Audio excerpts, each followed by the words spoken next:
Major Tom. Ground control to Major Tom. Take your protein pill, put your helmet on. Ground control to Major Tom.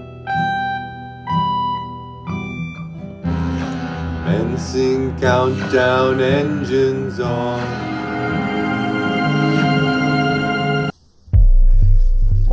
Hello, I made it.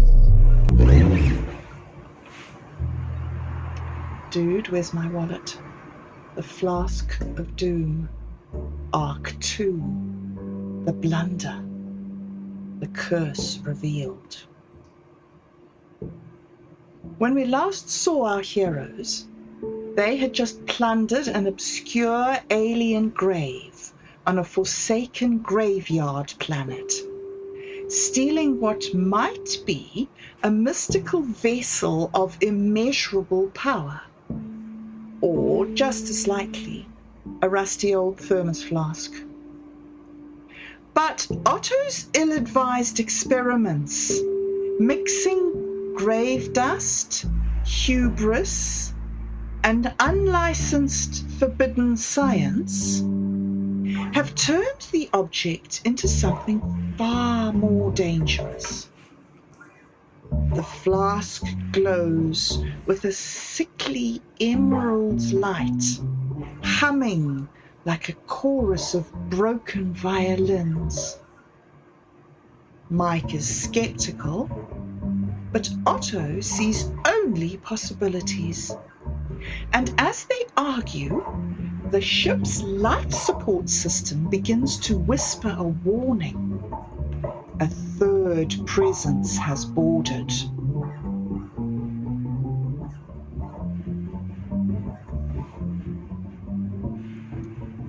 In the cockpit of the stolen Starship, Otto lounges in the pilot's chair, triumphantly cradling the glowing flask.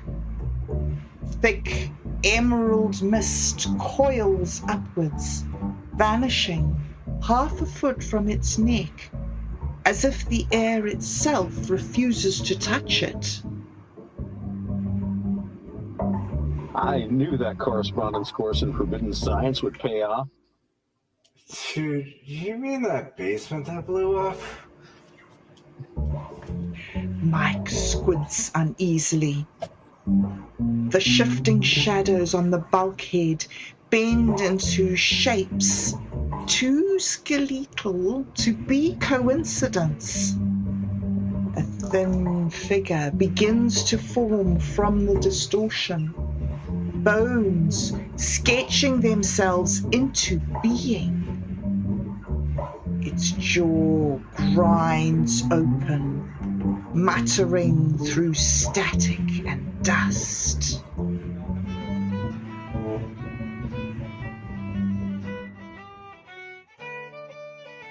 Flask.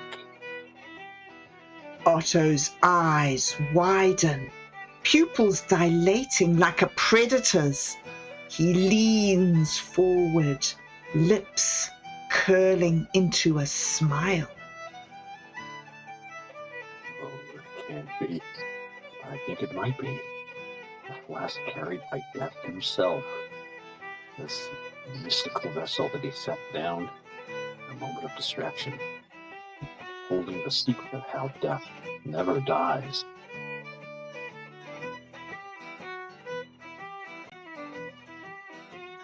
The phantom, nearly solid now, glares at Otto with hollow fury. Its sockets burn with cold green fire. Dude, we're not alone.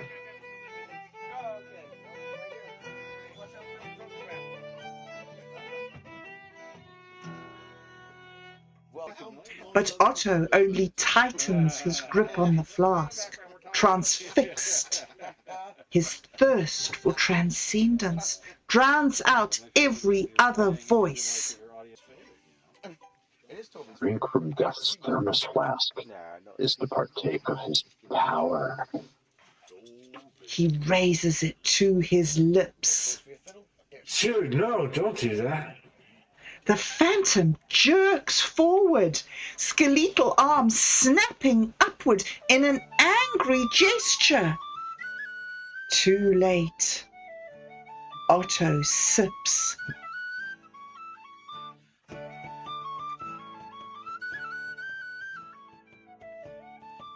The transformation. A blinding flash of emerald light consumes the cabin. The sound is like 10,000 bones breaking in unison.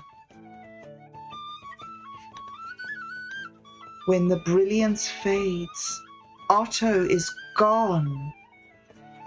Only his clothes remain, folded neatly, as if arranged by unseen hands, and a fine silver-grey powder spilling out like spilled marrow. A smell of charred cartilage and cold ash hangs in the cabin. The buzzing crescendos, then cuts off with surgical silence. The ship snaps back into reality. Lights steady. Instruments settle. Space-time stitches itself closed, as though nothing happened. On the deck, the flask spins lazily, glowing, whispering. Strange glyphs of light ripple across its surface. Mike swallows, edging forward. He crouches, and after a shaky pause, scoops the flask into his hands. It is warm, slick, alive. He peers inside. A psychedelic storm churns. Spirals of impossible colors, textures shifting like sand. Then, clearly, Otto's face, pressed against the glass like a drowning man. His eyes are wild, terrified, and yet strangely awestruck. Mike, I can see it. Threads of every future. Thefts, betrayals, joys, victories. This isn't just a vessel. It's the map of destiny itself. Mike staggers, clutching the flask tighter. The cabin grows darker. The ship itself exhaling a low groan. Shadows crawl up his arms, seeping into his veins, and his outline begins to blur, fading into ink.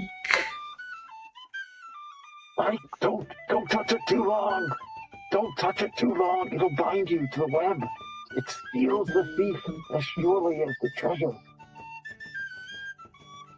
Mike's reflection flickers in the glass, his face dissolving into shadow. His hand trembles, but he doesn't let go. It's the ultimate score, dude. The shadow figure shudders, skeletal body collapsing into smoke. Its last words slither through the bulkhead like a curse.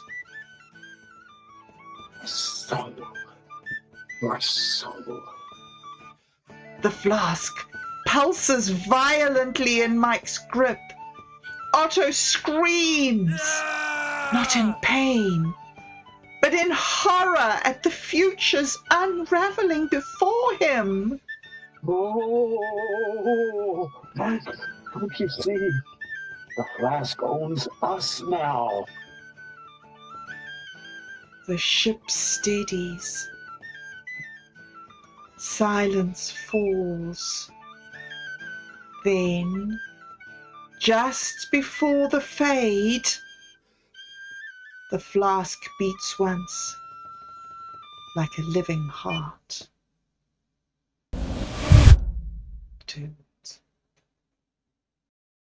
So a toast to everyone who listened. We have a long life and a happy one, a quick death and an easy one, a comely spouse and an honest one, and a cold beer and another one. Sláinte. Sláinte.